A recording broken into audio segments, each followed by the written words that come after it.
Hello दोस्तों, ज्ञान स्पर्धा के में आपका स्वागत है। मैं आपका मित्र के चंचल लेकर के आया हूँ आज नंबर संख्याएं बाय डीपी सर, जो कि C TET, UP TET, REET and other exam से रिलेटेड है।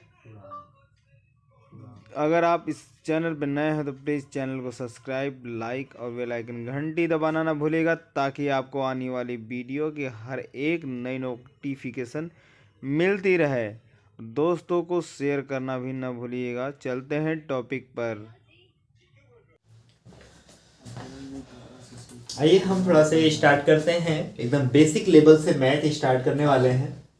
पहली टॉपिक होती है नंबर सिस्टम। नंबर सिस्टम का ही एक भाग है नंबर, जिसे हम बताने वाले हैं कि नंबर, जिसे हम हिंदी में संख्याएं कहते हैं, इसे दो भागों में बांटा गया है। पहला है रियल नंबर, दूसरा है इमेजिनरी नंबर। इमेजिनरी नंबर होता है जो हम अपने दिमाग में या माइंड में इमेजिंग करते हैं कि भाई हमने 2 नंबर ले लिया या 4 नंबर ले लिया। कोई भी ऐसी चीजें होती है जो अपने माइंड में हम क्या करते हैं, इमेज करते हैं। भाई रियल नंबर वास्तविक संख्या जो रियल में लिखी होती है, जैसे हमने 4 लिख दिया, यहाँ पर 4 लिख दिया, तो ये रियल नंबर है भाई, इसे हम रियल नंबर कहते हैं, इसे वास्तविक संख्या कहते हैं।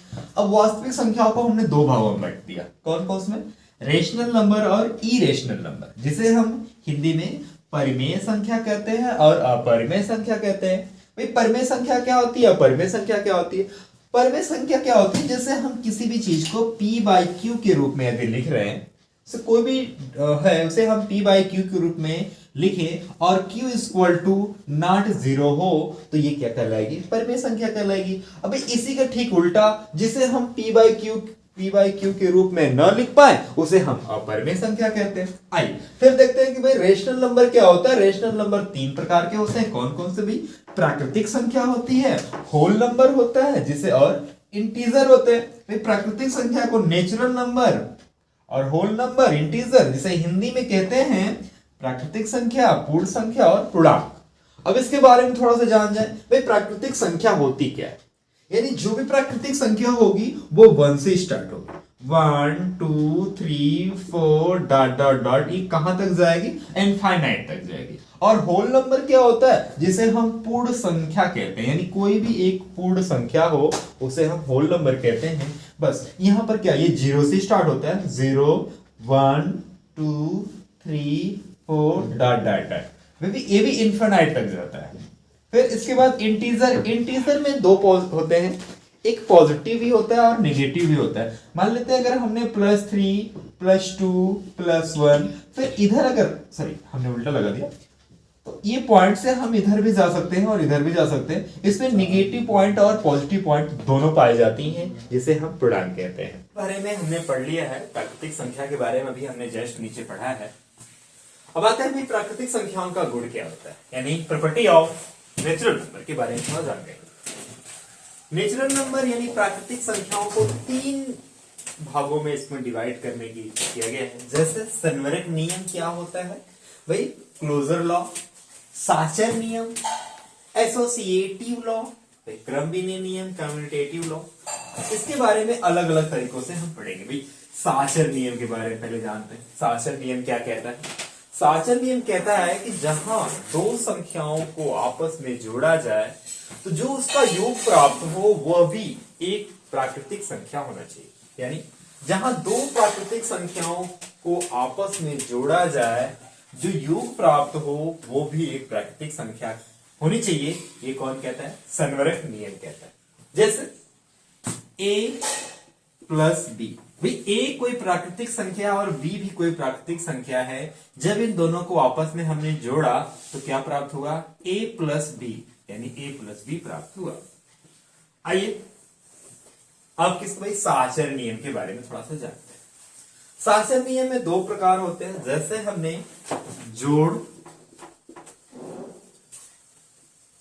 जोड़ के साचर नियम,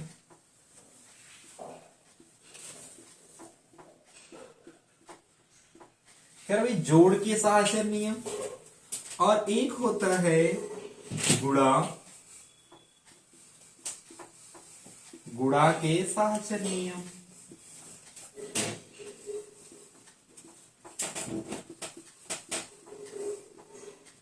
एक गुणा के भी साचर नियम, तो जोड़ के साचर नियम और गुणा के साचर नियम ये दो होते हैं। भाई जोड़ भी क्या कहता है, आइए थोड़ा सा इसको देखते हैं। कह रहा भाई ए प्लस ब्रैकेट में B plus C equal to A plus B bracket में प्लस सी। भाई एक चीज को हमने क्या कर दिया, डिफरेंट कर दिया, तो इसकी ए वैल्यू नहीं है कि मतलब ये चेंज अलग अलग हो गया, इसकी हम वैल्यू पुट करके चेक कर लेते हैं एक बार, देखते हैं क्या क्या हो सकता है इसमें। मान लेते हैं हमने ए की वैल्यू 2 रख लिया और बी की वैल्यू 3 रख लिया और सी की वैल्यू क्या रख लिया, 4 रख लिया।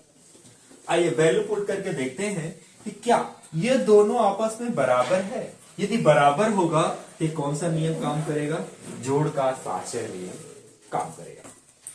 देखते हैं भाई ए की वैल्यू कितना माना हमने, 2 प्लस ब्रैकेट में 3 प्लस 4 ब्रैकेट क्लोज, फिर कह रहा भाई ए की वैल्यू 2 प्लस 3 प्लस 4। देखते हैं भाई इनको जोड़ा यानी 2 प्लस 4 3 7, इसको आपस में जोड़ा तो 3 2 5 प्लस 4, दोनों को जब हम आपस में जोड़े तो 9 हो गया और इधर भी क्या हो गया, 9। देखिए ये क्या हो गया, बराबर हो गया कि नहीं भाई, लेफ्ट हैंड साइड और राइट हैंड साइड क्या है, इक्वल है, इसलिए कौन सा नियम कार्य कर रहा है भाई, जोड़ के साचर नियम का पालन करता है। आइए दूसरा देखते हैं।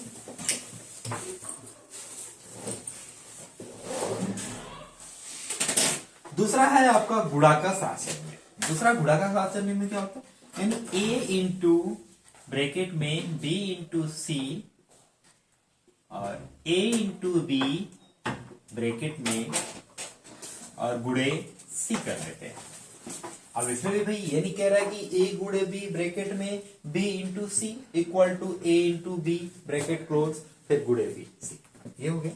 आइए फिर इसके बारे में इसमें देखते हैं कि भाई इसकी भी वैल्यू पुट करके देख लेते हैं क्या ये लेफ्ट हैंड साइड और राइट हैंड साइड इक्वल हो रही है या नहीं हो रही है।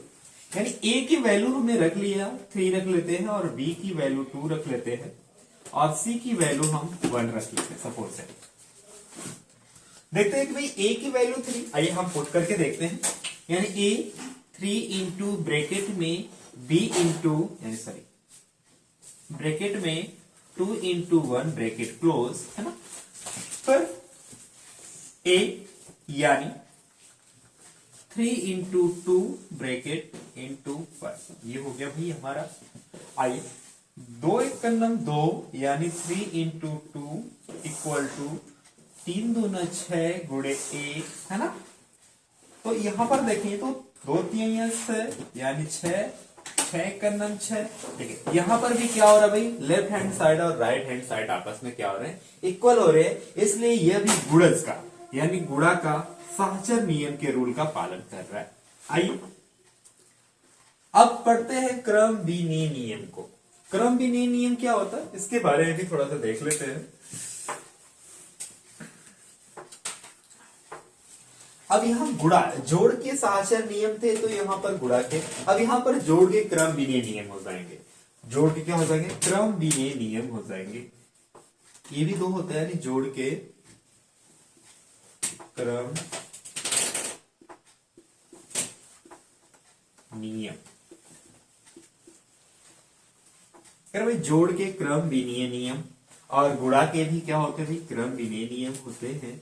जैसे क्रम विनीय नियम मतलब होता है भाई ए प्लस बी कर दिया हमने इक्वल टू, यहां पर होगा ए बी प्लस ए होगा, ठीक है। हम यहां पर अब वैल्यू लगाते हैं। ए की वैल्यू 4 है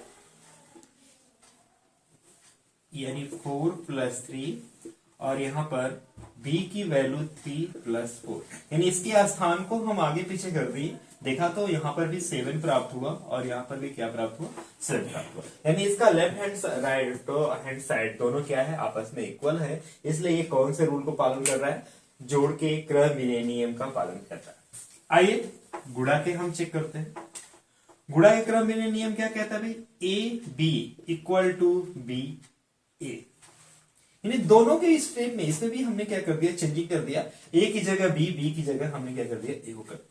यहां पर भी हम वैल्यू रख के पुट कर लेते हैं, ए की वैल्यू 3 रख लेते हैं और बी की वैल्यू 5 रख लेते हैं।